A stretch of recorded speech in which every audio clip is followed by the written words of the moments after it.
আমরা শুকরিয়া করতে চাই না, আমরা অভিযোগ করতে চাই। কি করি? অভিযোগ, কমপ্লেইন। আমার এটা নাই, ওইটা নাই, এই পাইলাম না, সেই পাইলাম না। এরকম আছে না নাই? আল্লাহর বিরুদ্ধে অভিযোগ। বিশ্বনবী বলেন, তোমার চেয়ে যে খারাপ অবস্থানে আছে তার দিকে তাকাও, অভিযোগ কমে যাবে। উনজুরু ইলা মান হুয়া আসফালা মিনকা, তোমার চেয়ে যে খারাপ অবস্থায় আছে একটু তাকাও না, একটু তাকাও, তোমার চারিপাশেই আছে। যে মুহূর্তে আমরা কথা শুনছি এই মুহূর্তে অনেকে হাসপাতালের বেডে শুয়ে শুয়ে চিৎকার করছে, মৃত্যুর প্রহর গুনছে। ক্যান্সার, দুরারোগ্য ব্যাধি যার নাই কোনো অ্যান্সার। আমার বাড়ি নাই, আমি বাড়ি চাই, গাড়ি চাই, আরো টাকা চাই, আরো পয়সা চাই, আরো খ্যাতি চাই, আরো অনেক কিছু চাই।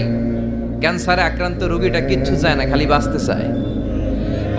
ওর বাঁচার বড় শখ, এই সুন্দর মায়ার পৃথিবী ছেড়ে ওর চলে যেতে মনে চায় না, ও শুধু বাঁচতে চায়। কিন্তু আমাদের এটা লাগবে, ওইটা লাগবে, ওইটা লাগবে। এজন্য ক্যান্সারে যারা আক্রান্ত একটু তাকান না, হাত নাই পা নাই, একটু তাকান কিভাবে তারা লাইফ লিড করে।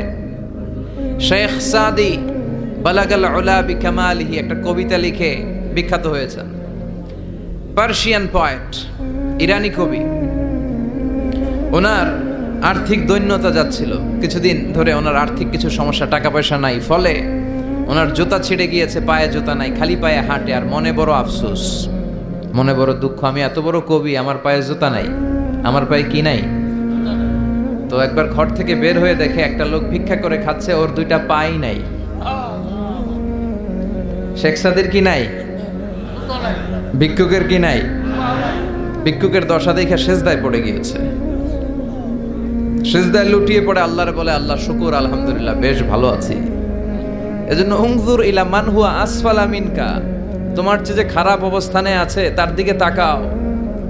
ঋণের বোঝা কাঁধে এত বেশি, প্রতিদিন বাড়িওয়ালা এসে তাড়া করে, ভাড়া দিতে পারে না, এরকম লোক আছে না নাই? গ্যাসের বিল দিতে পারে না, বিদ্যুতের বিল দিতে পারে না, স্ত্রীকে একটা শাড়ি কিনে দিতে পারে না, বাচ্চাদের 3 মাসের 4 মাসের বেতন ভাড়া জমা হয়ে আছে, দিতে পারে না। কত সুখে আছি আমরা, কত শান্তিতে আছি আমরা, শুকুর গুজার হতে চাই না, শুধু অভিযোগ আর অভিযোগ।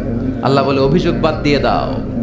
বিশ্বনবী বলেন, তোমার চেয়ে যে খারাপ অবস্থানে আছে একটু ওইদিকে তাকাও, তাহলে দেখবে তুমি অনেক ভালো আছো। এজন্য সব সময় সুখে দুঃখে সর্বাবস্থায় আমরা প্রশংসা করব একজনের, তিনি কে? আর প্রশংসা করলে নেয়ামত বাড়ায় দেয় কে? আর প্রশংসা না করলে শাস্তির জন্য অপেক্ষা করতে হবে। যাহারাল ফাসাদু ফিল বাররি ওয়াল বাহরি বিমা কাসাবাত আইদিন নাস, জলে স্থলে যে জলোচ্ছ্বাস, ভূমিকম্প, অগ্নিকাণ্ড, খরা, দুর্ভিক্ষ এগুলো চলে, এই মহামারী, নানা ধরনের নতুন রোগ, এগুলো আমাদের হাতের কামাই। এগুলো কি আমাদের হাতের কামাই। আমরা যদি আল্লাহওয়ালা হয়ে যাই, আল্লাহর জামিনে যদি আল্লাহর দিন কায়েমের চেষ্টা করি, আল্লাহর দেয়া কোরআন অনুযায়ী যদি জীবন চালাই, আমাদের জীবনটারও শান্তিময় করে দিবে কে? আমাদের ধর্মের নামই তো শান্তি। ধর্মের নাম কি? ইসলাম। ইসলাম মানে কি? বিশ্বনবী রাজা বাদশাদের কাছে যখন চিঠি লিখতেন, তিনি প্রথমে শান্তির কথা শোনাতেন। সুবহানাল্লাহ পড়েন।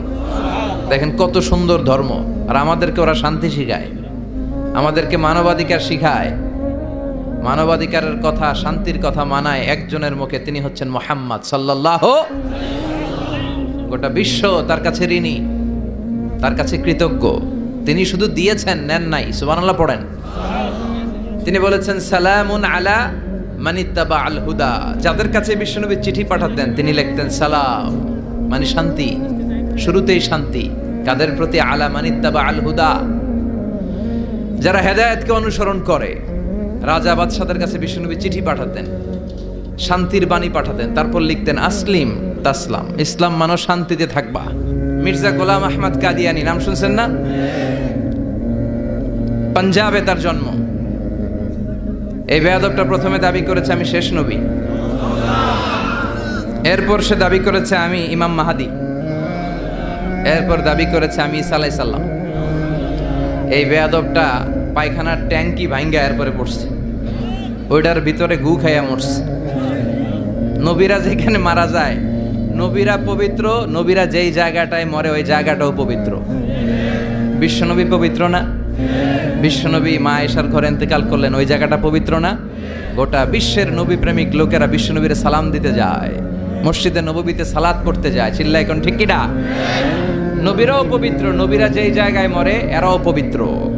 কিন্তু এই মির্জা গোলাম আহমদ কাদিয়ানি, সে বিশ্বনবী যে লাস্ট মেসেঞ্জার এটা সে মানে না।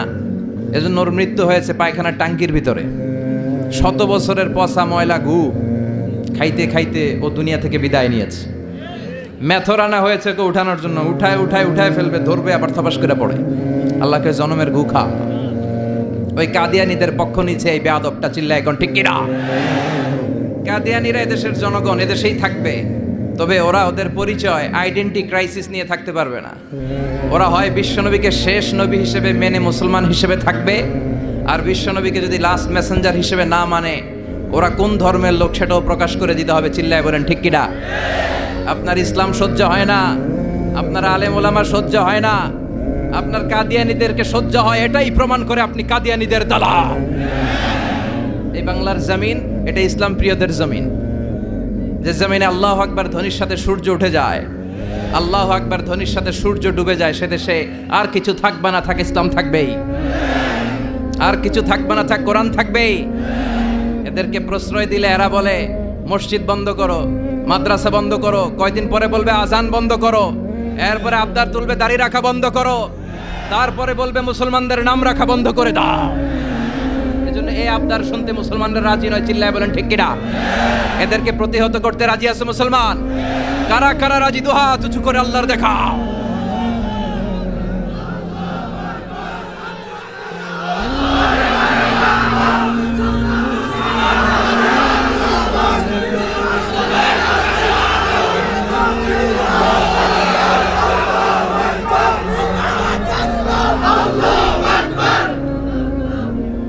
সূর্যরে ভেটকি মারলে সূর্যের কিছু হয়? কথা কন। সূর্যের আপনি ভেটকি মারছেন, আপনার ভেটকি আপনার মুখে। এজন্য ইসলামের আলোকে ওরা নিভিয়ে দিতে চায়। আল্লাহ বলে কিয়ামত পর্যন্ত ইসলামের বিজয়কে আমি আল্লাহ সমুন্নত রাখবো, চিল্লায় বলেন ঠিক কিনা? এই বেয়াদবটা এত বড় আলেমের বিরুদ্ধে কথা বলেছে, সারা বাংলাদেশে যে উত্তাল গণজোয়ার তৈরি হয়েছে, অবস্থা দৃষ্টে মনে হচ্ছে ওই আলেমের পা ধরে ওর মাপ চাওয়া লাগবে, চিল্লায় এখন ঠিক কিনা? বাংলাদেশে একটা কথা কয়, নিন্দে পাখি পিন্দে। কথা বলেন। তসলিমা নাসরিন নারীদের নিয়ে বই লিখছে, নারীদের কোনো দেশ নেই। এরপরে বোরকার বিরুদ্ধে কথা লিখছে, শেষ পর্যন্ত সে বাংলাদেশে থাকতে পারে নাই। ওরে যখন ইন্ডিয়াতে লুকিয়ে নেওয়া হয়, ওর গায়ে বোরকা পরিয়ে নেওয়া লেগেছিল, চিল্লায় বলেন ঠিক কিনা? আমরা এদের হেদায়েতের দোয়া করি, আমরা প্রত্যেকের জন্য হেদায়েতের দোয়া করি প্রথমে। আর যদি হেদায়েত নসিবে না থাকে, কারুন, সাদ্দাত, নমরুদ আর ফেরাউনের যে দশা হয়েছে, বাংলার জমিনের ইসলাম বিরোধী এই বেহায়াদের ওই দশা আল্লাহ তুমি করে দাও। ইসলাম হচ্ছে শান্তির ধর্ম। আমরা সবসময় সাম্প্রদায়িক সম্প্রীতি, ভালোবাসা এটাতে বিশ্বাসী। হিন্দুরা ঢোল বাজায়, আমরা কিছু বলি না। আমরা তাফসীর মাহফিল করি, ওদের যারা ভদ্র তারাও কিছু বলে না, ঠিক কিনা? এই ইসলাম বিরোধীরা এরাই হিন্দু মুসলমানদের মধ্যে যে সম্প্রীতি এটাকে নষ্ট করতে চায়। কিছুদিন পর পর এরকম কিছু আবাল আর উল্লুক্কা পাঠার আগমন ঘটে। দেশের মানুষের ঘাম ছড়া এই পয়সা দিয়ে সংসদের প্রতিটা সেকেন্ডের, প্রতিটা মিনিটের দাম আছে। তোর মতো বেয়াদবের কথা শোনার জন্য বাংলাদেশ বসে নাই। আল্লাহ এগুলোর হেদায়েত দাও, হেদায়েত নসিবে না থাকলে হালাক করে দাও। সব সময় আমাদেরকে তুমি ইসলামের পক্ষে থাকার তৌফিক দান করো।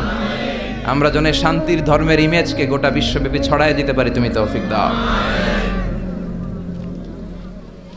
বেজুড়া উত্তরপাড়া আদর্শ যুব সংগঠনের উদ্যোগে 10ম বার্ষিক তাফসিরুল কোরআন ও দোয়ার মাহফিল, কবরস্থান সংলগ্ন জামে মসজিদ ও ফোরকানিয়া মাদ্রাসা। কবরস্থান কোন দিকে? আসসালামু আলাইকুম আহলাদ দিয়ার। আল্লাহ সবাইকে তুমি মাফ করো। আজকের প্রোগ্রামের সভাপতি আলহাজ মোহাম্মদ ফয়েজ আহমেদ সাহেব আসছে। ওয়ালাইকুম আসসালাম। সহ সভাপতি জনাব হাজি মোহাম্মদ মনু মুন্সি। মনু, আচ্ছা মনু কই? মনু ভাই আপনি? আলহামদুলিল্লাহ। বরিশালের ভাইয়ের আবার এই শব্দটা খুব পছন্দ করে, তাই না? এরা কি বলে? সুবহানাল্লাহ পড়বেন না?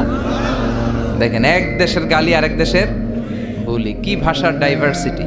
এজন্য যাবেন মাঝে মাঝে শীতকালে শিক্ষা সফরে যাবেন অথবা পিকনিকে যাবেন, যে দেখবেন যে চট্টগ্রামে যখন কোনো রেস্টুরেন্টে খেতে বসবেন, ওখানকার বেয়ারা বা ওয়েটারগুলো যখন খাবার দেয় কিভাবে বলে। তারপর সিলেটে যখন যাবেন, এরা একেবারে সব কগুলারে খ বানায় ফেলায়। হ্যাঁ, তো এটা বলে এরপরে রংপুরের দিকে গেলে আরেক ধরনের কথা বলে। বরিশালে কখনো ঘুরতে গেলে দেখবেন ওখানকার লোকেরা, ওখানকার জীববৈচিত্র্য, প্রাকৃতিক সৌন্দর্য আলাদা। এক বাংলাদেশ, আমাদের দেশটা অনেক ছোট্ট কিন্তু সৌন্দর্যের লীলাভূমি। সুবহানাল্লাহ পড়েন। এমন কিছু নাই যে দেয় নাই। কি পাহাড়, কি সাগর, কি নদী, কি সবুজ। সমস্যা হয়েছে দুর্নীতি। সমস্যাটা কি? আমি 5.5 বছর ধরে মালয়েশিয়াতে থাকি। আল্লাহ মালয়েশিয়ার যা দিছে এর চেয়ে অনেক ঢের গুণ বেশি আমাদেরকে দিয়েছে। আমাদের দেশের পর্যটন মোটেল, পর্যটন কর্পোরেশন আর ট্যুরিজম যে মিনিস্ট্রি আছে, এটা যদি সুন্দর প্ল্যান করে এই দেশটার কাজে লাগাতে পারতো, আমরা ট্যুরিস্টদেরকে জায়গা দিয়ে কুলাতে পারতাম না। আমাদের দেশের ছেলেপেলেরা যেগুলো লেখাপড়া করে না, এগুলো কামলা দিতে যায় বিদেশ। এই দেশটারে সাজাইলে এখানে ট্যুরিজমকে দেখাশোনা করার জন্য আমাদের প্রত্যেকটা ছেলের কর্মসংস্থানের ব্যবস্থা হয়ে যেত। এগুলো নিয়ে চিন্তা নাই। এরা ঘুরতে যায় বিভিন্ন দেশে, দেশ নিয়ে চিন্তা নাই। আল্লাহ আমাদের নেতাদেরকে তুমি হেদায়েত দাও। এজন্য ঘুরবেন, দেশটাকে ঘুরবেন। আমি আমার ছোটবেলাতেই পুরো বাংলাদেশ ঘুরে ফেলছি। আমি যখন দাখিল, আলিম, এসএসসি, এইচএসসি দেই, তখনই আমি বাংলাদেশ কাভার। কারণ ঘুরতে খুব পছন্দ হতো। কত সুন্দর দেখার মতো জায়গা আল্লাহ বাংলাদেশে রেখেছে। আপনি পঞ্চগড়ে গেলে দেখবেন কাঞ্চনজঙ্ঘা। ওখানে দাঁড়ালে, আকাশটা ক্লিন থাকলে হিমালয়ের পাহাড় দেখা যায়। বাংলাদেশ থেকে দাঁড়িয়ে কাঞ্চনজঙ্ঘা থেকে হিমালয় দেখা যায়। ওই জায়গাটারে যদি ট্যুরিজমের জন্য প্রমোট করা হতো, lakh lakh tourist Europe America থেকে ছুটতো। এখন এই দেশে আসে না, সিকিউরিটি নাই, কোনো নীতিমালা নাই, কোনো নিয়ম কানুন নাই। এজন্য এই দেশে আল্লাহর রহমত নাই। একের পর এক গজব দিয়ে আল্লাহ আমাদেরকে পরীক্ষা করছে। চিল্লা এখন ঠিক কিনা? আল্লাহ তুমি গজব থেকে বাঁচাও, তোমার রহমত নাজিল করো, আমাদের সবাইকে মাফ করো। আজকের প্রোগ্রামের প্রধান অতিথি জনাব মোহাম্মদ মাসুদ আলম, চেয়ারম্যান বিআরডিবি দক্ষিণ ব্রাহ্মণপাড়া উপজেলা পরিষদ। প্রধান আকর্ষণ ডক্টর মুফতি আবুল কালাম আজাদ বাশার চলে আসছে আলহামদুলিল্লাহ। মুহাদ্দিস, মাদিনাতুল উলুম কামিল মাদ্রাসা, ঢাকা। চমৎকার আলোচনা করে। বাশার ভাইয়ের আলোচনা অসাধারণ। যেটা বোঝানো শুরু করবে, আপনি না বোঝা পর্যন্ত বুঝায় ছাড়বে, খাওয়ায় ছাড়বে, হজম করায় ছাড়বে। এরকম শিক্ষকের দরকার আছে না নাই? আমাদের এই শিক্ষকগুলোর সাথে সম্পর্ক রাখা দরকার, যারা কোরআন থেকে কথা বলে, মানুষকে বুঝায়, একটার পর একটা ঝামেলাপূর্ণ বিষয়কে কোরআন সুন্নাহর আলোকে খোলাসা করে দেয়। আমাদের চোখের সামনে ইসলামের নীতিমালা ফকফকে হয়ে যায়। আল্লাহ তুমি আমার প্রিয় ভাই ডক্টর মুফতি আবুল কালাম আজাদ বাশার ভাইকে কোরআনের জন্য কবুল করো, হায়াত দারাজ করো, তাকে তুমি সুস্থ রাখো। আমাকে রেখেছেন প্রধান বক্তা, খুব খুশি হয়েছি। ডক্টরও লাগান নাই, আল্লামাও লাগান নাই, আমি যা তাই লিখছেন। মোহাম্মদ মিজানুর রহমান আজহারি, অনেক শুক্রিয়া। এই ডক্টর ফক্টর লাগাবেন না, আল্লামাও লাগাবেন না। আমার ডক্টরেট শেষ হয় নাই এখনো, আর আমি আল্লামাও নই, কিন্তু লাগায় ফেলায় আল্লামা। আল্লামা বেসিক্যালি একজন, চিল্লায় বলেন তিনি কে? তবে হ্যাঁ, মানুষের মধ্যেও যারা অনেক জ্ঞানী, অনেক পড়াশোনা করেছে, তাদেরকেও অনেকে আল্লামা বলে। কিন্তু আমাকে এটা বলবেন না, আমি অত বড় জ্ঞানী লোক নই। আমি একজন কোরআনের শিক্ষার্থী, আমি শিখছি, শিখেই যাব আজীবন। তো আল্লামা হচ্ছে আল্লাহ। এবং নিজেকে ছোট রাখা, ছোট করাটা বিশ্বনবী পছন্দ করতেন। বিশ্বনবী বলতেন, আল্লাহ আমার চোখে আমারে ছোট বানাও, মানুষের চোখে আমারে বড় বানাও। আর আল্লাহও চায় আপনি আপনারা ছোট করেন। আল্লাহর এটা দেখতে বড্ড ভালো লাগে যে আমার বান্দা ছোট হয়ে থাকতে চায়। মান তাওয়াদা তারাফা, যে নিচে নামতেছে আল্লাহ টাইনা উঠায়, আর যে উঠতেছে আল্লাহ থাপ্পড় মেরে নিচে নামায়। কথা কন? মুসা আলাইহিস সালাম, সহিহ বুখারীর বর্ণনা, বনি ইসরাইলের লোকদের মাঝে ওয়াজ করতেছিলেন, এরকম নসিহত করছিলেন। তো একজন দাঁড়িয়ে বলল, ইয়া নবী আল্লাহ মুসা, মান আ'লামুন নাসি ফিল আরদ। হে মুসা নবী, জানতে বড় মনে চায়, বর্তমান পৃথিবীর সবচেয়ে বড় জ্ঞানী কে? মুসা আলাইহিস সালাম কয় আমি। মুসা আলাইহিস সালাম কি বললেন? আনা। আসলে কথাটা ঠিক। আল্লাহ যখন যে নবীকে পৃথিবীতে পাঠায়, তখন তাকে সবচাইতে বেশি জ্ঞান দিয়ে পাঠায়। সেই হিসেবে ঠিকই উনি সবচেয়ে জ্ঞানী, কিন্তু উনি এইভাবে নিজেকে সবচেয়ে বড় জ্ঞানী বলে দিবে, এটা আল্লাহর পছন্দ হয় নাই। আল্লাহ চেয়েছিলেন মুসা আলাইহিস সালাম যেন বলে আল্লাহু আ'লাম, আল্লাহই জ্ঞানী। সুবহানাল্লাহ কইবেন না? কিন্তু তা না করে উনি কি করলেন? যখন বললো সবচেয়ে বড় জ্ঞানীকে, উনি হুট করে কি বলে ফেললেন? আনা, আমি। আল্লাহ এটা পছন্দ করেনি। আল্লাহ ডেকে বললেন, মুসা ইউ আর অ্যাবসলিউটলি রং, তুমি ভুল করেছো, তুমি সবচেয়ে জ্ঞানী নও, তোমার চেয়ে বড় জ্ঞানী আছে। সুবহানাল্লাহ পড়েন। তার মানে জানার কোনো শেষ নাই, জাননেওয়ালার উপর জাননেওয়ালা আছে। আর সবচেয়ে বড় জাননেওয়ালা কে? মুসা আলাইহিস সালাম রে আল্লাহ বললেন, মুসা তোমার চেয়ে বড় জ্ঞানী আছে, তার নাম হচ্ছে খদির। কি নাম? আরো জোরে বলেন, কি নাম? খদির।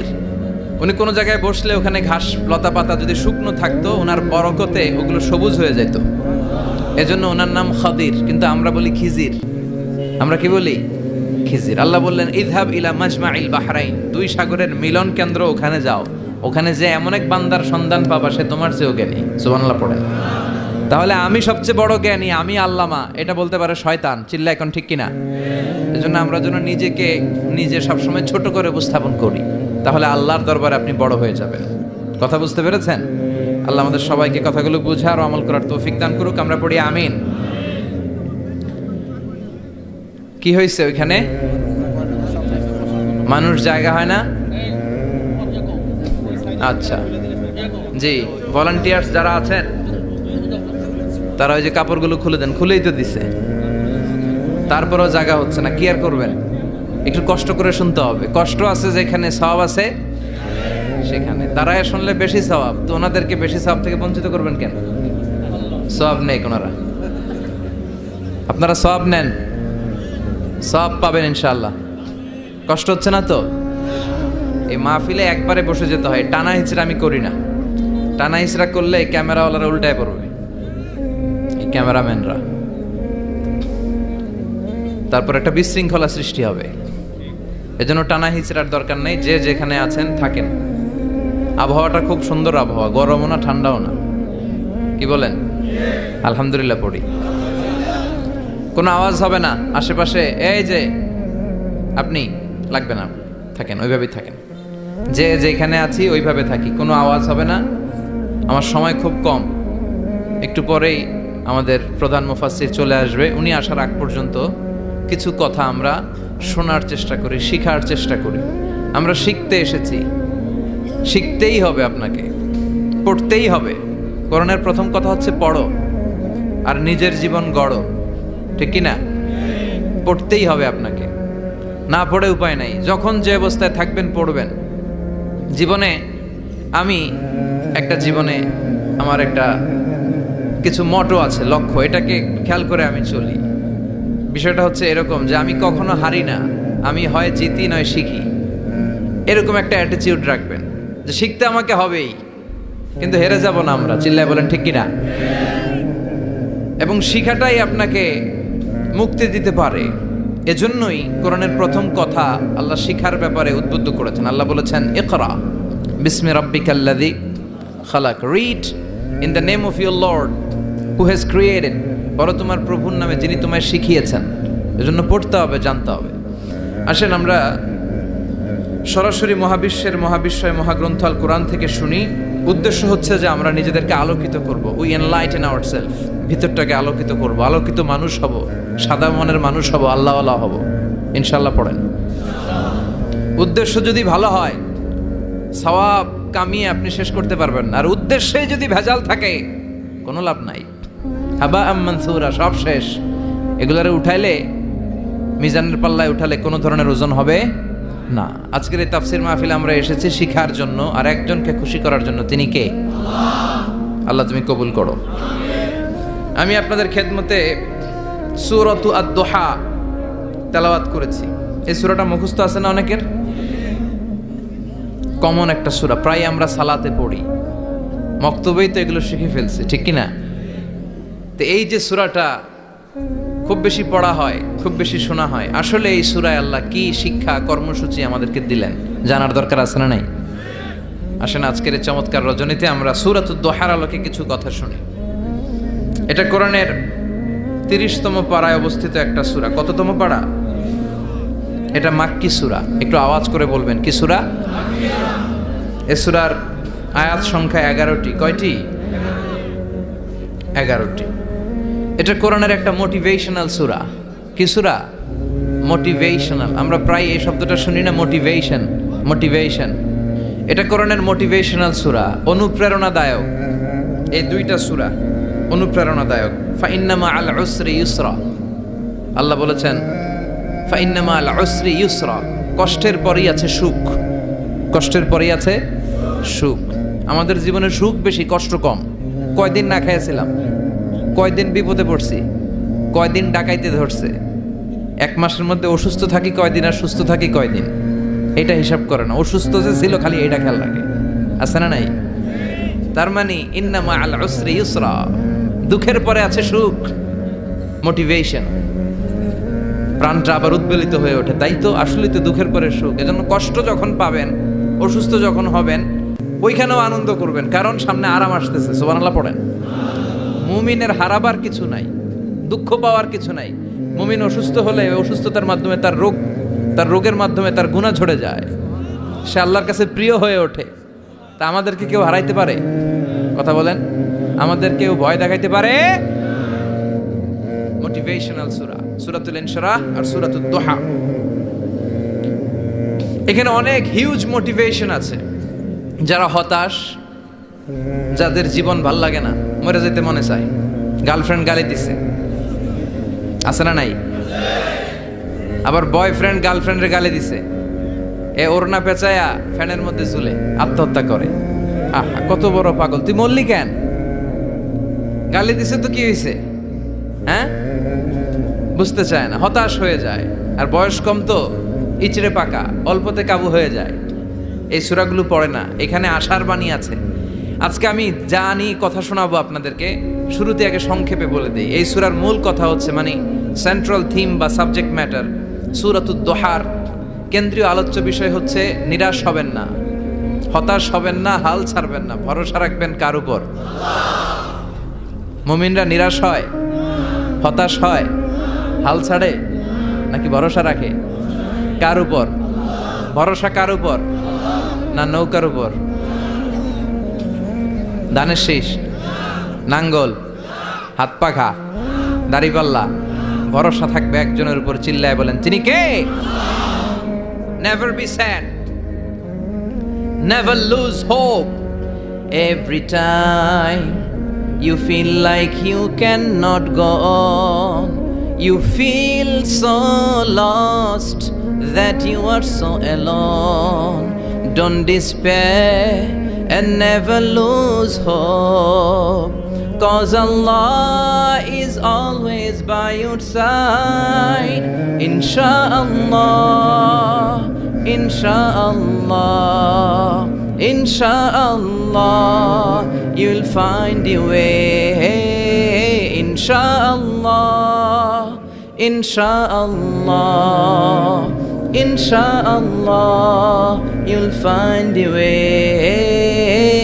Every time you feel like you cannot go on, you feel so lost that you are so alone. Don't despair and never lose hope, 'cause Allah is always by your side. Insha'Allah, Insha'Allah, Insha'Allah, you'll find a way. Insha'Allah, Insha'Allah, Insha'Allah, you'll find a way. ঠিক কি না? কি সুন্দর nasheed. Never lose hope, you will find your way. তুমি তোমার পথ খুঁজে পাবে। আমাদেরকে পথ দেখায় কে? আল্লাহ। এজন্য সূরাতুদ দুহার কেন্দ্রীয় আলোচ্য বিষয় হচ্ছে হতাশ হওয়া যাবে না, নিরাশ হওয়া যাবে না, হাল ছাড়া যাবে না, ভরসা রাখতে হবে একজনের উপরে। চিৎকার করে বলেন, তিনি কে? হতাশ যারা, ফ্রাস্ট্রেটেড আপসেট পিপল, তাদের জন্য, হতাশ ব্যক্তিদের জন্য এই সূরাটা একটা আলোকবর্তিকা, একটা আলোর মশাল। এই সূরাটা পড়লেই হতাশ ব্যক্তিরা মনে শান্তি পায়, আশা ফিরে পায়, দিক ফিরে পায়। ঠিক কি না? এই সূরাটা নাজিল হওয়ার একটা ব্যাকগ্রাউন্ড আছে, শুনবেন। বিষ্ণু ঈসা ইসলামের কাছে যখন ওহী নাজিল হতে শুরু করলো, বিষ্ণু ঈসা ইসলাম ওহীর কথাগুলো পৌঁছে দিতে লাগলেন।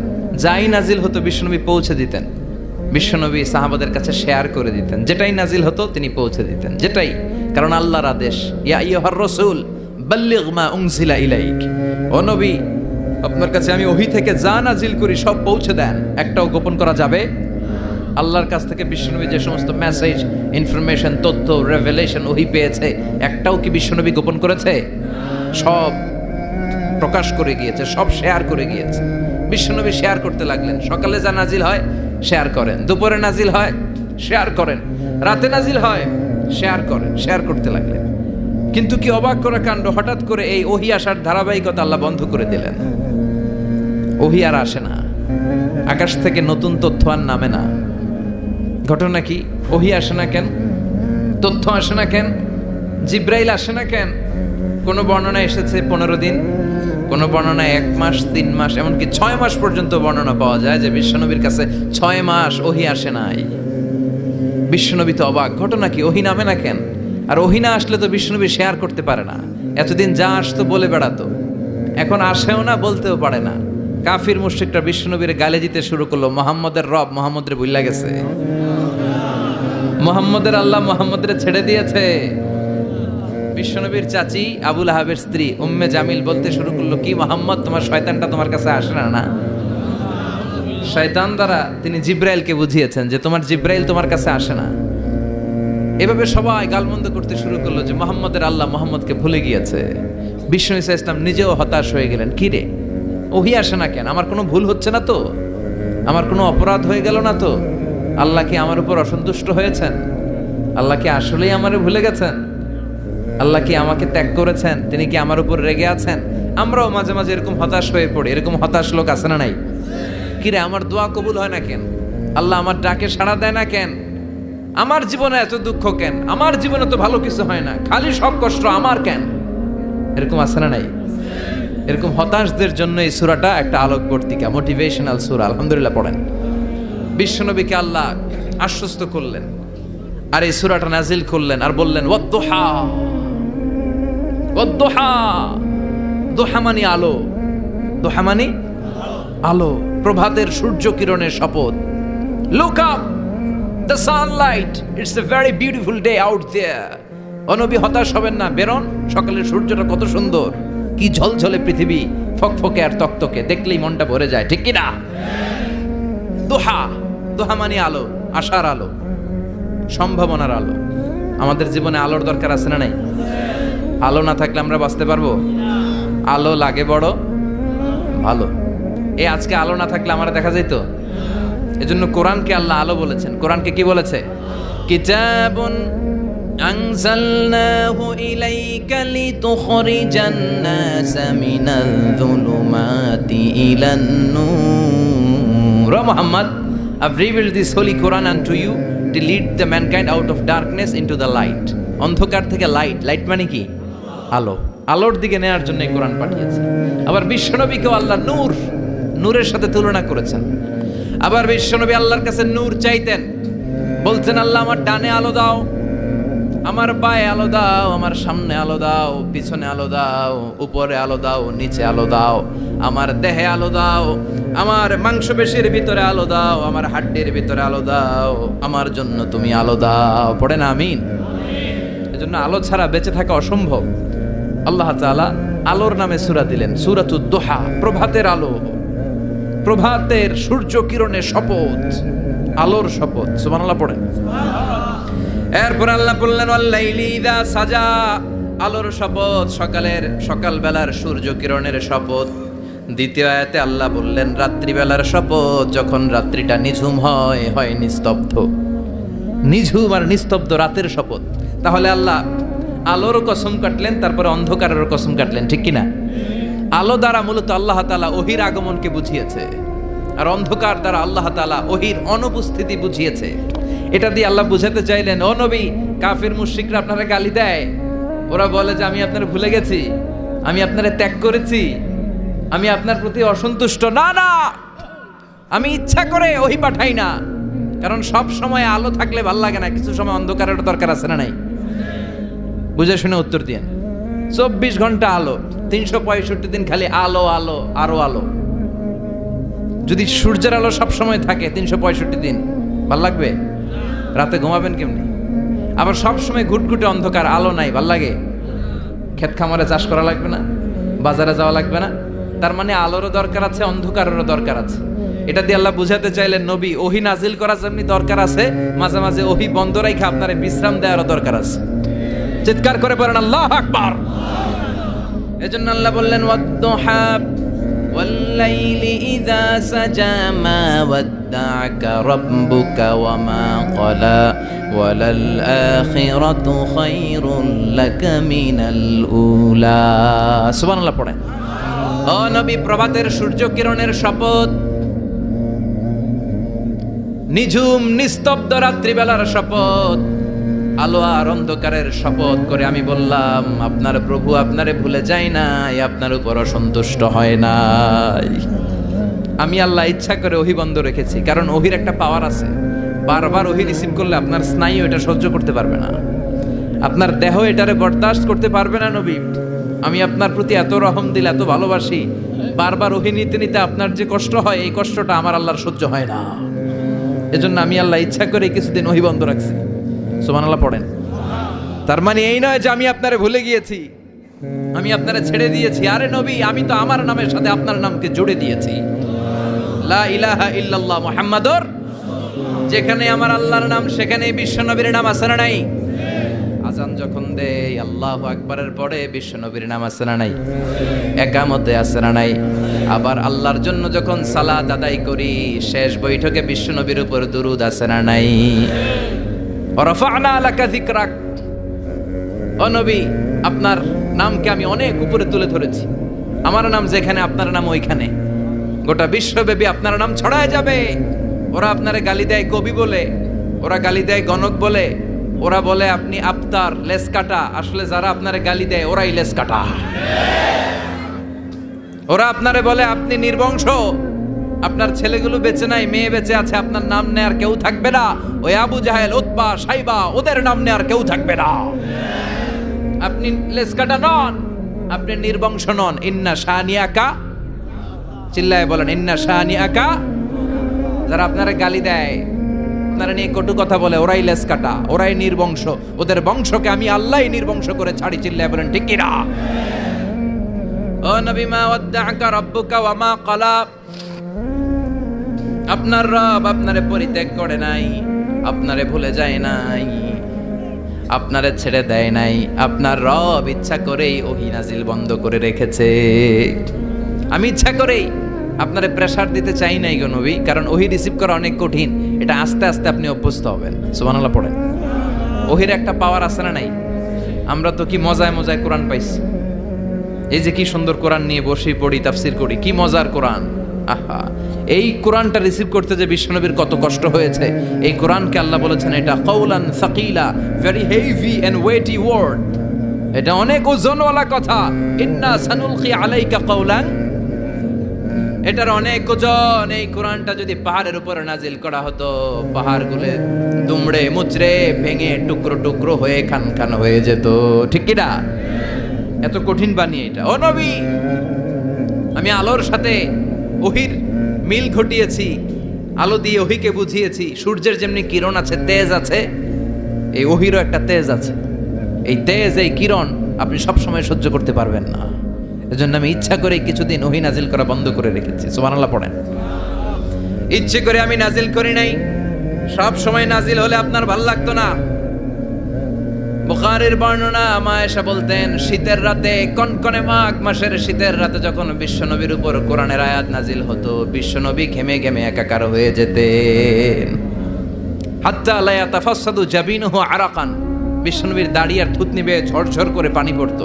আমরা কম্বল গায়ে দিয়ে থাকি আর বিশ্বনবী ঘামে। সুবহানাল্লাহ কইবেন না? এটা কওলান সাকিলা, অনেক ওজনওয়ালা কথা। আবার বিশ্বনবী যখন ওটের উপরে বসে থাকা অবস্থায় কোরআনের আয়াত নাজিল হতো, ওটের বুকটা মুহূর্তের মধ্যে বালুর মধ্যে, জমিনের মধ্যে লেগে যেত। ঘোড়ায় চড়া অবস্থায় বিশ্বনবীর কাছে যখন কোরআন নাজিল হতো, ঘোড়ার পা গুলো মরুভূমির বালুতে দেবে যেত। মাঝে মাঝে বিশ্বনবী সাহাবাদের রানের উপরে, পায়ের উপরে মাথা দিয়ে শুয়ে পড়তেন, ক্লান্ত শ্রান্ত। যায়েদ বিন হারেসা, বিশ্বনবীর পালক পুত্র, তার পায়ের উপরে মাথা রেখে বিশ্বনবী একবার কথা বলতে বলতে ঘুমিয়ে পড়লেন। ঘন্টাখানিক ঘুমালেন। যায়েদ বিন হারেসা বলে, আমার কাছে তেমন কোনো কষ্টই হচ্ছে না, বিশ্বনবীর মাথাটা খুব বেশি ওজন মনে হচ্ছে না। ঘন্টাখানিক পর বিশ্বনবীর চোখ খুললেন, আর খোলা মাত্রই ওনার উপর ওহী কোরআনের আয়াত নাজিল করতে শুরু করলো। কে? যায়েদ বিন হারেসা বলে, যখনই কোরআনের আয়াত নাজিল হতে শুরু করলো, আমার মনে হচ্ছে বিশ্বনবীর মাথাটা 50-60 কেজি ওজন বেড়ে গিয়েছে। বিশ্বনবীর মাথার ওজনে আমার পায়ের রান ফেটে যাবে, আমার পায়ের হাড্ডি ফেটে যাবে, আমার পাটা ভেঙে খান খান হয়ে যাবে মনে হচ্ছিল। তার মানে কোরআনের আয়াত যখন নাজিল হয়, বিশ্বনবীর উপর একটা প্রেশার আছে না নাই? এই জন্য আল্লাহ বললেন, নবী আমি আপনার ভুলে যাই নাই। কাফেররা যেমনি আপনারে গালি দেয় যে আমি আপনারে ভুলে গিয়েছি, আপনার উপর আমি অসন্তুষ্ট, নেভার, অসম্ভব। আমি আপনার উপর কখনো অসন্তুষ্ট নই, বরং আমি ইচ্ছা করি আপনার উপর থেকে প্রেশার কমিয়ে দেওয়ার জন্য কয়েকদিন ইচ্ছা করে আপনারে ছুটিতে রাখছি। সুবহানাল্লাহ পড়েন, যাতে করে আবার এনার্জি গায়ে নেওয়ার পরে নতুন করে কোরআনের আয়াত রিসিভ করার জন্য আপনি সক্ষম হন। চিল্লায় পড়তে হবে আল্লাহু আকবার। এজন্য আল্লাহ বললেন, ওয়াদ-দুহা ওয়াল-লাইলি ইযা সাজা মা ওয়াদ্দা'আকা রাব্বুকা ওয়া মা ক্বালা ওয়ালাল আখিরাতু খায়রুল লাকা মিনাল উলা। এরপর আল্লাহ বললেন, নবী ওয়ালাল আখিরাতু খায়রুল লাকা মিনাল উলা, and verily indeed the hereafter is far better for you than this dunya. এই দুনিয়ার চেয়ে আপনার জন্য আখিরাতটা অনেক দামি। খায়রুল লাকা মিনাল উলা, এই দুনিয়ার চেয়ে আখিরাতটা অনেক শ্রেষ্ঠ। এতে আল্লাহ বললেন দুনিয়ার চেয়ে আখিরাত শ্রেষ্ঠ, আর এক আয়াতে আল্লাহ বললেন দুনিয়ার চেয়ে আখিরাত হলো স্থায়ী। ঠিক কি না? বাল তুফিরুনাল হায়াতাদ দুনিয়া ওয়াল আখিরাতু খায়রুন ওয়া আবাকা। তোমরা দুনিয়ার জীবন নিয়ে পাগল পাড়া হয়ে থাকো, আল্লাহ বললেন দুনিয়ার জীবনের চাইতে আখিরাতের জীবন শ্রেষ্ঠ এবং স্থায়ী। ঠিক কি না? কার কথা? দুনিয়া স্থায়ী না আখিরাত স্থায়ী? দুনিয়া শ্রেষ্ঠ না আখিরাত শ্রেষ্ঠ? কিন্তু আমরা কোনটার পিছনে দৌড়াই? খালি দুনিয়া দুনিয়া। দুনিয়া কে মজা লে লো, দুনিয়া তোমারই হ্যায়, কিন্তু জান্নাত কে মজা লে লো, জান্নাত তোমারই হ্যায়, ওইটা কয় না? আছে না নাই? দুনিয়ার পেছনে পাগল হয়ে আমরা পড়ে থাকি। এই দুনিয়ার জীবনটা একটা মায়াজাল, এটা একটা মরিচিকা। এই মরিচিকা, এই ধোঁকা, এই লালসা আর এই মায়াজালের পেছনে আমরা ছুটছি। ছুটতে ছুটতে হুট করে একবার কবরের ভিতরে ঢুকতে হবে। কথা বলেন, তখন আমাদের টনক নড়বে। এজন্য দুনিয়া মুমিনদের জন্য শ্রেষ্ঠ আর স্থায়ী জায়গা নয়। মুমিনের আসল জায়গা হচ্ছে আখিরাত। মুমিনের শান্তি আর কল্যাণের জায়গা হচ্ছে আখিরাত। জান্নাত হচ্ছে মুমিনের শেষ ঠিকানা। চিৎকার করে বলেন ঠিক কি না? সেটাই বিশ্বনবীরে বললেন, নবী কাফির মুশরিকদের কথা আপনি কান দিবেন না, ওদের কথায় হতাশ হবেন না, নিরাশ হবেন না, হাল ছাড়বেন না, ভরসা রাখবেন কার উপর? কারণ ওয়ালাল আখিরাতু খায়রুল লাকা মিনাল উলা। এই দুনিয়ার জীবন ক্ষণস্থায়ী জীবন, চিরকালীন জীবন হলো আখিরাত। নবীরে কিভাবে আশ্বাস দিতেছে দেখছেন? অ্যাসিউরেন্স করতেছে, কনফার্মেশন। এই সূরাটা যে শান্তির সূরা, মোটিভেশনের সূরা, অনুপ্রেরণার সূরা, ইন্সপাইরেশন যে জায়গায়, প্রতিটা আয়াতে আপনি ইন্সপাইরেশন পাবেন। তো প্রতিটা আয়াতে আপনি উজ্জীবিত হবেন, সজীব হবেন, এনথিউজিয়াস্টিক এন্ড এনার্জেটিক হবেন, আপনি এনার্জি ফিরে পাবেন। আলহামদুলিল্লাহ পড়েন। এরপরে বিশ্বনবীর আরো খুশি করার জন্য আল্লাহ বললেন, ওয়ালা সাউফা ইউতিকা রাব্বুকা ফাতারদা। ও নবী, অচিরে এমন এমন জিনিস আমি আপনারে দান করব, এগুলো পেয়ে আপনি খুশি হয়ে যাবে। কে বলে? কারে বলে? শুনতেছেন? বুঝতেছেন? কষ্ট হচ্ছে না তো? ওয়ালা সাউফা ইউতিকা রাব্বুকা ফাতারদা। অচিরেই এমন এমন জিনিস আমি আল্লাহ আপনারে দান করব। ওরা আপনারে গালি দেয়, ওদের কথা আপনার মন খারাপ, আপনি হতাশ, ভয় পাবেন না নবী, হতাশ হবেন না, নিরাশ হবেন না, আমার উপর ভরসা রাখেন না। এমন এমন জিনিস আমি আপনারে দেব, ফাতারদা, ওগুলো পেয়ে আপনি খুশি হয়ে যাবেন। সুবহানাল্লাহ পড়েন। আল্লাহর কাজই হলো বিশ্বনবীরে খুশি রাখা। Verily I'm gonna give you something that will make you happy. এমন জিনিস আপনারা দেব নবী, আপনি খুশি হয়ে যাবেন। আল্লাহর কাজই হচ্ছে বিশ্বনবীরে খুশি রাখা। যেখানে বিশ্বনবীর মন খারাপ, ওইখানে বিশ্বনবীর আল্লাহ আছে না নাই? বিশ্বনবীর উপাধি দিয়েছেন আল্লাহ হাবিবুল্লাহ। কি দিয়েছে? আর সাইয়েদনা ইব্রাহিমের উপাধি খলিলুল্লাহ। দুইজনই আল্লাহর প্রিয়, দুইজনই উলুল আজমি মিনার রসুল। কিন্তু খলিল মানেও বন্ধু, হাবিব মানেও বন্ধু। খালিল মানে এমন বন্ধু যেই বন্ধু আল্লাহরে খুশি করার জন্য কাজ করে, আর হাবিব মানে এমন বন্ধু যেই বন্ধুরে খুশি রাখার জন্য আল্লাহ নিজেই কাজ করে। কি শান, কি মান এই নবীর, আর ওই নবীরে গালি দেয়। এগুলো জাহান্নামের নরকীট আর পিতৃ পরিচয়হীন জারদ সন্তান। As a father, as a teacher, as a commander, as a lawgiver, as a lawmaker, as a reformer of the society, Muhammad is the Superman of the world. উনি সুপারম্যান, উনি অসাধারণ ব্যক্তিত্ব, আনপ্যারালাল পার্সোনালিটি। ওনার জীবনী নিয়ে পড়া শুরু করলে এটা শেষ হয় না।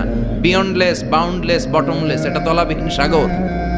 বিশ্বনবীর জীবনী একটা সাগর, কিন্তু সাগরের কি নাই? সুবহানাল্লাহ কইবেন না? যে বিশ্বনবীর খুশি রাখা কার কাজ? যেখানে বিশ্বনবী হতাশ, যেখানে বিশ্বনবীর মন খারাপ, বিশ্বনবীর মন ভালো করে দেয় কে? এজন্য আল্লাহ বললেন ওয়ালা সাউফা ইউতিকা রাব্বুকা, অচিরেই আপনার রব আপনাকে এমন এমন জিনিস দান করবে নবী, এগুলো পেয়ে আপনি খুশি হয়ে যাবেন। কিভাবে নবী খুশি হয়েছে, কিভাবে নবীর আল্লাহ খুশি রাখবে শুনবেন, শুনবেন, শুনবেন। দেখেন, খেয়াল করে বুঝতে হবে কিভাবে আল্লাহ তাআলা বিশ্বনবীকে খুশি করেন। দেখেন, বিশ্বনবীর প্রথম কোথায় খুশি করলেন? বিশ্বনবী মক্কার জমিনে দাওয়াতি কাজ যখন শুরু করলেন, তিনি দেখলেন বিশ্বনবী খুব ভালো অ্যানালাইসিস করতে পারতেন। তিনি মক্কার সোসাইটিটাকে, সমাজটাকে বিশ্লেষণ করে অ্যানালাইজ করে উনি দেখলেন যে এই মক্কায় দাওয়াতি কাজের একটা শক্ত অবস্থান নিতে হলে 2 জন লোকের 1 জন আমার চাই। সুবহানাল্লাহ পড়েন। কি বিশ্লেষণ শক্তি, কি চিন্তা শক্তি! উনি ঘেটে ফেললেন, উনি বুঝে ফেললেন সবাইকে দেখে যে 2 জনের 1 জন আমার সাথে না থাকলে আমার দাওয়াতি কাজ চালানো কষ্ট হয়ে যাবে। এজন্য গভীর রাতে তাহাজ্জুদের নামাজ শেষে আল্লাহর কাছে কেঁদে কেঁদে বিশ্বনবী দোয়া করে, আল্লাহুম্মা আইজ্জাল ইসলাম বি আহাব্বির রাজুলাইনি ইলাইক। আল্লাহ 2 জন লোকের, যেই লোকটারে তোমার দরবারে মকবুল মনে হয়, ভালো লাগে, পছন্দ হয়, তাদের একজনকে ইসলামের ভেতরে ঢুকিয়ে দিয়ে ইসলামকে তুমি বিজয় দান করে দাও।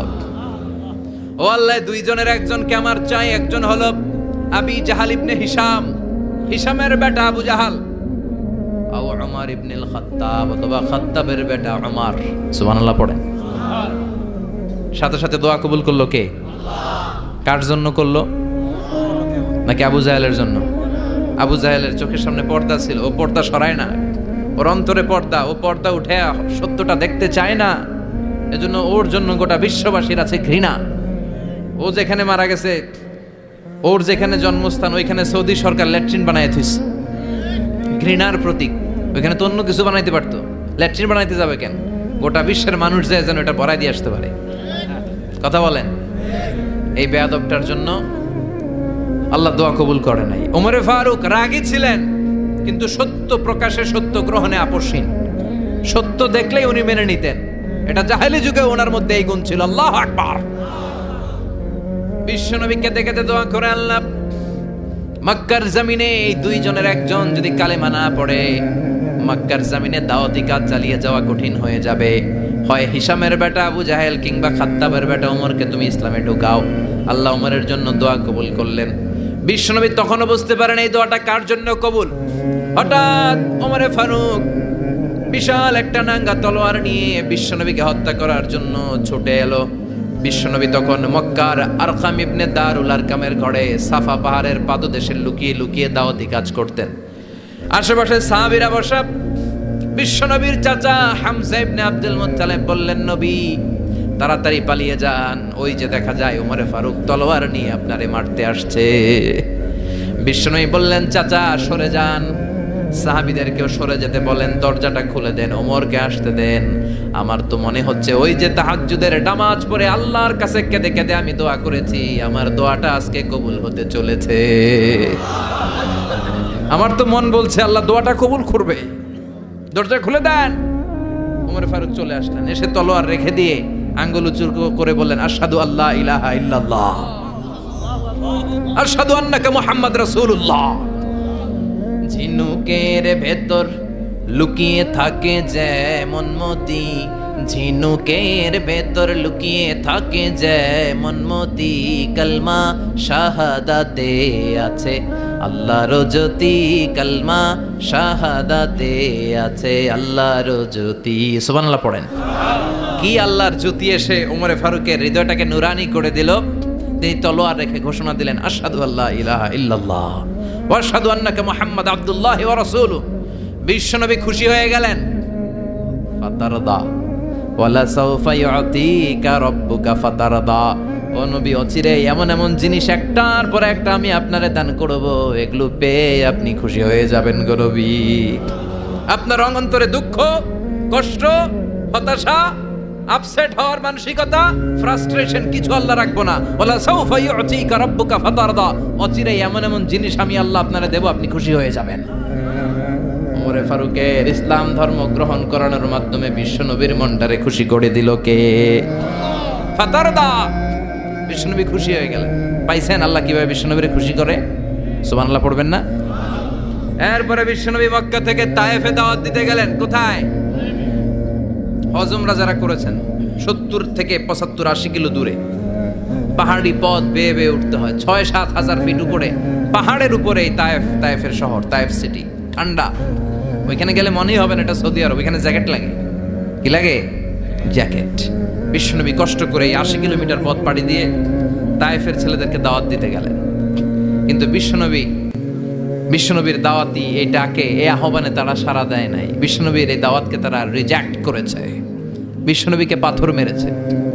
বিশ্বনবীর মোবারক দেহটাকে রক্তাক্ত করেছে। আমার নবীর এই সুন্দর দেহটা বেয়ে বেয়ে ঝরঝর করে রক্ত ঝরেছে। তায়েফের মাটি সাক্ষী, তায়েফের পাথর সাক্ষী। 3টা জায়গায় বিশ্বনবী বেহুশ হয়েছে। এখনো ওখানে গেলে স্থানীয় লোকরা বলে, বংশ পরম্পরায় ওরা জেনে এসেছিল যে এই জায়গাগুলোতে বিশ্বনবীকে আঘাত করা হয়েছে।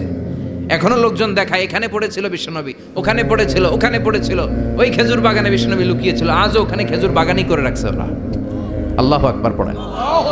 খেয়ে না খেয়ে দিন প্রচারের কাজে নিজেকে দিয়েছ বিলিয়ে, তায়েফের কাফিরেরা চিনল না সে আলো, দুষ্ট ছেলেদের পিছু দিল লেলিয়ে, পাথরের আঘাতে ক্ষত বিক্ষত হয়ে সারা শরীর থেকে রক্ত ঝরে। হে রাসূল, তোমাকে ভুলি আমি কেমন করে, হাজার ব্যথা বেদনার পরে ফিরে আসনি তুমি আপন ঘরে, দিনের আলো তুমি ছড়িয়ে দিতে, চলে গেলে মদিনায় মক্কা ছেড়ে। হে রাসূল, তোমাকে ভুলি আমি কেমন করে, হে রাসূল, তোমাকে ভুলি আমি কেমন করে। ঠিক কি না? পাথর মেরে বিশ্বনবীকে রক্তাক্ত করা হলো। বিশ্বনবী রক্তাক্ত। বিশ্বনবীর সাহাবা সাইয়েদনা যায়েদ রাদিয়াল্লাহু তাআলা আনহু কুয়া থেকে পানি এনে বিশ্বনবীর গা থেকে রক্তগুলো ছেড়ে ফেলে দেয়। বিশ্বনবীর গায়ের মধ্যে পানি দিয়ে হাত পাগুলো ধুইয়ে দেয়। বিশ্বনবী কাঁদে। আহা, কাঁদে। রহমতের নবী কাঁদে, আরেকজনের জন্য কাঁদে, নিজের কোনো লাভ নাই। মায়ের খাইছে, ওরা যেন বাঁচে জাহান্নামের আগুন থেকে। সুবহানাল্লাহ কইবেন না? ওদেরকে বাঁচাইতে আসছিল জাহান্নামের মায়ের থেকে, জাহান্নামের শাস্তি থেকে। ওদেরকে বাঁচানোর জন্য নবী মায়ের খেয়েছে। চিল্লা এখন ঠিক কি না? কেঁদে কেঁদে বিশ্বনবী হয়রান। যায়েদ রাদিয়াল্লাহু তাআলা আনহু বিশ্বনবীর সান্ত্বনা দেন, নবী কাঁদবেন না। হামলাতুল জিবাল, পাহাড় রক্ষী ফেরেশতারা এসে বলে, নবী আপনি শুধু অর্ডার করেন, এই যে পাহাড়ের গিরিপথ, এই 2টা গিরিপথ, এই 2টা পাহাড় এমন ভাবে 2 দিক থেকে চাপা দেব গো নবী, তায়েফের সবগুলো ছেলেরে মুহূর্তের মধ্যে ধূলিসাৎ করে দেব। বিষ্ণু বললেন, না, আমি ক্ষমা করে দিলাম, আমি ক্ষমা করে দিলাম। আমার গায়ের উপরে যারা অত্যাচার করে এর কোনোটার প্রতিশোধ আমি নেই না। আমি শুধু প্রতিশোধ নেই যারা ইসলামের বিরোধিতা করে। চিল্লায় বলেন ঠিক কি না? বিশ্বনবীকে আঘাত করা হয়েছে, তার গায়ে শারীরিক কষ্ট, এটার শাস্তি বিশ্বনবী দিতেন না, কখনোই দিতেন না, ক্ষমা করে দিতেন। কিন্তু ইসলামকে মারাত্মকভাবে যদি ইসলামের বিরুদ্ধাচারণ কেউ যদি করতো, শুধু তাদের উপর বিশ্বনবী তলোয়ার চালাতেন। চিৎকার করে বলতে হবে ঠিক কি না? বিশ্বনবী কাঁদলেন। কে দেখে বিশ্বনবীর কান্না, নিজের জন্য কাঁদে না, ওদের জন্য কাঁদে। আর বললেন, না ফেরেশতারা, ওদেরকে তোমরা মেরে ফেলো না, হয়তো ওরা কালিমা পড়ে নাই, ওদের ভবিষ্যৎ প্রজন্মদের মধ্যে থেকে কেউ না কেউ কালিমার বাণী পড়বে। তাই হয়েছে। তায়েফে গেলে হৃদয়টা ঠান্ডা হয়ে যায়। মসজিদ আর মসজিদ, মসজিদ আর মসজিদ, আল্লাহ আল্লাহদের ভিড়, চমৎকার এক পরিবেশ তায়েফের পরিবেশ। বিশ্বনবী কেঁদে কেঁদে হায়রান। আল্লাহ রসের উপর থেকে টের পাচ্ছে বিশ্বনবীর মনটা ভালো না। এত আশা নিয়ে ভরসা নিয়ে কোথাও জায়গা না পেয়ে তায়েফের এখানে আসলাম দাওয়াত দেওয়ার জন্য। তায়েফের ছেলেগুলো দাওয়াতের আমার দাওয়াত গ্রহণ করলো না। বিশ্বনবীর মনটা বড্ড খারাপ। বিশ্বনবী নামাজে দাঁড়িয়ে গেলেন। বিশ্বনবী নামাজে দাঁড়িয়ে তেলাওয়াত করছেন। পাশ দিয়ে একদল জিন বিশ্বনবীর পাশ দিয়ে চলে যাচ্ছিল। একদল জিন, জিন জাতি চলে যাচ্ছে, আর বিশ্বনবীর তেলাওয়াত শুনে তারা থমকে দাঁড়ায়। কিরে, এত সুন্দর কোরআন, এরকম তো শুনি নাই। ইনি কে? খোঁজখবর নিয়ে দেখলেন ইনি বিশ্বনবী। সুবহানাল্লাহ পড়েন। তারপরে এরা ছুটে গেল এলাকায়। এলাকায় যে এরা ঘোষণা দেয়া শুরু করলো, ইন্না সামি'না কুরআনান আজাবা ইয়াহদি ইলার রুশদি ফাআমান্না বিহি। নিশ্চয় আমরা আজীব চমৎকার কোরআন তেলাওয়াত শুনে এসেছি। এই তেলাওয়াত সাধারণ তেলাওয়াত নয়, এই আয়াত দুনিয়ার মানুষের বানানো আয়াত নয়। এই আয়াতগুলো পাঠিয়েছে কে? এই আয়াতগুলো ইয়াহদি ইলার রুশদি, হেদায়েতের দিকে মানুষকে পথ দেখায়। তাই আমরা যারা এই তেলাওয়াত শুনেছি, আমান্না বিহি, এই তেলাওয়াত শুনে, কোরআন শুনে, বিশ্বনবীর কণ্ঠে তেলাওয়াত শুনে আমরা সবাই ঈমান এনে মুসলমান হয়ে গেলাম। বিশ্বনবী তখনও জানে না জিনেরা যে মুসলমান হয়েছে। বিশ্বনবী নামাজ পড়ে যখন বসলেন, সাইয়েদনা জিব্রাইল মারফত আল্লাহ বিশ্বনবীরে জানায়, ও নবী হতাশ হন কেন? হতাশ হবেন না, নিরাশ হবেন না, হাল ছাড়বেন না, ভরসা রাখবেন কার উপর? ও নবী হতাশ হন কেন? দাওয়াত দিতে এসেছিলেন তায়েফের যুবকদেরকে। তায়েফের যুবকরা দাওয়াত কবুল করে নাই তো কি হয়েছে? তার বিপরীতে অদৃশ্য জগতের একটা প্রাণী, জিন জাতি, তারা আপনার কণ্ঠের সুন্দর তেলাওয়াত শুনে কালিমা পড়ে মুসলমান হয়ে গিয়েছে গো নবী। বিশ্বনবীরে শোনায় দিলেন। ফাতারাদা, বিশ্বনবী আবার খুশি হয়ে গেলেন। ওয়ালা সাউফা ইউতিকা রাব্বুকা। যেখানে বিশ্বনবীর মন খারাপ, বিশ্বনবীর ভালো করার থেরাপি আল্লাহর জানা আছে না নাই?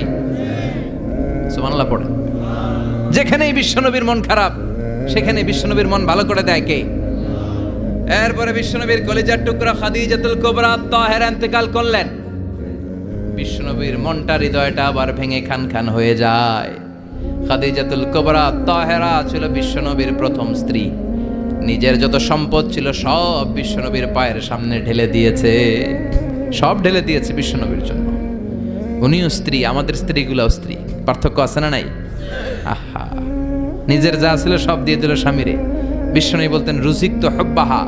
খাদিজাতুল কুবরার ভালোবাসা সহিহ মুসলিমের বর্ণনা, আল্লাহ আমার হৃদয়ের ভিতরে রিজিক হিসেবে দিয়েছে। দোয়া করলে আল্লাহর কাছে বলছেন, আল্লাহ কিয়ামতের কঠিন দিন, যেদিন বন্ধু বন্ধুরে চিনবে না, ভাই ভাইরে চিনবে না, পীর সাহেব মুরিদরে চিনবে না, মুরিদ পীর সাহেবরে চিনবে না, দলের নেতা কর্মীরে চিনবে না, কর্মী দলের নেতারে চিনবে না, ওই কঠিন বিপদের দিনে আমি আমার খাদিজারে যেন ভুলে না যাই। একটা মহিলাকে রব্বুল আলামিন আরশের উপর থেকে সালাম জানিয়েছেন, মহিলাটার নাম হলো খাদিজা। ইসলামের সর্বপ্রথম কালিমা পড়ে যে নারীটা মুসলমান হয়েছেন তিনি হচ্ছেন খাদিজাতুল কুবরা তাহেরা। এই খাদিজাতুল কুবরা তাহেরা ইন্তেকাল করলেন। বিশ্বনবীর হৃদয়টা ভেঙে খান খান হয়ে যায়, হৃদয়টা ভেঙে যায়। এরপর চাচা আবু তালেব তিনিও ইন্তেকাল করলেন। বিশ্বনবীর হৃদয়টা, মনটা বিষণ্ণ হয়ে যায়, চিন্তায় পেরেশান হয়ে যায়। ডানে বায়ে তাকিয়ে দেখে বিশ্বনবীর সাহায্য করার কেউ নাই, সব দিকে খালি শত্রু, সব দিকে বিশ্বনবীর দুশ্মন। কলিজার টুকরা স্ত্রী বাসায় নাই, শেল্টার দেওয়ার মতো চাচাও নাই। বিশ্বনবীর মনে হয় গোটা দুনিয়ায় যেন তার কেউ নাই। বিশ্বনবী আবার হতাশ হয়ে পড়লেন। কিন্তু বিশ্বনবী যদি হতাশ হয়, ওনার মন ভালো করার একজন আছে। তিনি কে? আল্লাহ বললেন, জিব্রাইল যাও, আমার নবীর মন খারাপ, স্ত্রীর বিয়োগে বিশ্বনবী বিষণ্ণ, চাচা চলে গেল, বিশ্বনবীর হৃদয়টা ভেঙে খান খান হয়ে যায়। বিশ্বনবীরে বলো দুনিয়ায় থাকার দরকার নাই, ডেকে আমার আরশে নিয়ে আসো, আমার সাথে কথা বললে বিশ্বনবীর মন ভালো হয়ে যাবে। আমার সাথে কথা বললে নবীর মন ভালো হয়ে যাবে। সুবহানাল্লাহ পড়েন। কি নবী, ওনারে ভালো করা, মন ভালো করে দেয় আল্লাহর কাজ। সুবহানাল্লাযী আসরা বিআবদিহি লাইলাম মিনাল মাসজিদিল হারামি ইলাল মাসজিদিল আকসা। এখানে বলা হলো ইসরার কথা, আর মেরাজ সাব্যস্ত হয়েছে হাদিস দ্বারা। জোরে কোন ঠিক কিনা? মেরাজ নিয়ে গেলেন, ঊর্ধ্ব জগতের ভ্রমণে নিয়ে গেলেন। জিব্রাইল ডেকে বললেন, ও জিব্রাইল, আমি জানি বিশ্বনবীর মন খারাপ, স্ত্রী নাই, চাচা নাই, তুমি বিশ্বনবীর নিয়ে আসো তো, আমার দরবারে নিয়ে আসো, আমার সাথে কিছু সময় কাটাবে, আমার সাথে কথা বলবে, যাবে। ওয়ালা সাউফা ইউতিকা রাব্বুকা ফাতারদা। ও নবী, এমন এমন জিনিস আপনার আমি দেব, এগুলো দিয়ে আমি আপনার মনটারে ভালো করে ফেলবো। চিল্লায় কোন সুবহানাল্লাহ। মেরাজ থেকে ফেরার পরে অত্যাচারের মাত্রা আরো বেড়ে গেল, কিন্তু অত্যাচারে মুমিন কখনো কাবু হয় না। জোরে কোন ঠিক কিনা? বিশ্বনবীরে বলা হলো, ক্ষমতার চেয়ার দেব, সুন্দরী নারী দেব, সম্পদের পাহাড় বানিয়ে দেব, শুধু কালেমার দাওয়াত বন্ধ করে দাও। বিশ্বনবী বললেন, তোমাদের 3 দফা, আমার শুধু 1 দফা।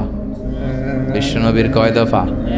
বিশ্বনবী বললেন, লা ওয়াদাউ আশ-শামসা ফি ইয়ামিনি ওয়াল কামারা ফি ইয়াসারি।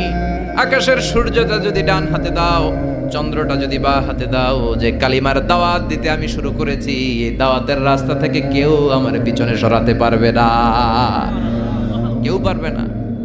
এই পথে আমি নেমেছি, এই পথের শেষ আমি দেখে ছাড়ব। বিশ্বনবীর প্রাইম রেসপন্সিবিলিটি হচ্ছে লিউযহিরাহু আলা দ্বীনি কুল্লি। মানব রচিত যত মতবাদ আর যত কথা আছে, যত ডক্ট্রিন আছে, সব কিছুর কবর রচনা করে কালিমার বিজয় আর কালিমার পতাকাকে পতপত করে উড়িয়ে দেওয়া। চিল্লা এখন ঠিক কিনা? মেরাজ থেকে আসার পরে অত্যাচার আরো বেড়ে গেল, মক্কায় থাকার সুযোগ নাই, কোথাও কেউ বিশ্বনবীর আশ্রয় দেয় না, যেখানেই যায় বিশ্বনবীর তাড়িয়ে দেয়। আবার বিশ্বনবীর মন খারাপ। আল্লাহ বলে, নবী চিন্তা করবেন না, মদিনাতে আপনার জন্য চমৎকার রাষ্ট্র আমি রেখে দিয়েছি, আপনি হিজরত করে চলে আসেন। বিশ্বনবী হিজরত করলেন, মদিনায় যে আবার মনটা প্রশান্ত হয়ে গেল। সুবহানাল্লাহ পড়ে। তার মানে যেই জায়গায় বিশ্বনবীর ব্লকেজ, রাস্তা আটকে যায়, নতুন রাস্তা খুলে দেয় কে? এজন্য মুমিনের রাস্তা কখনো বন্ধ হয় না। মুমিন বিপদে পড়লে কৌশলী হয়, মুমিন স্ট্র্যাটেজি পাল্টায়, কৌশল পাল্টায়।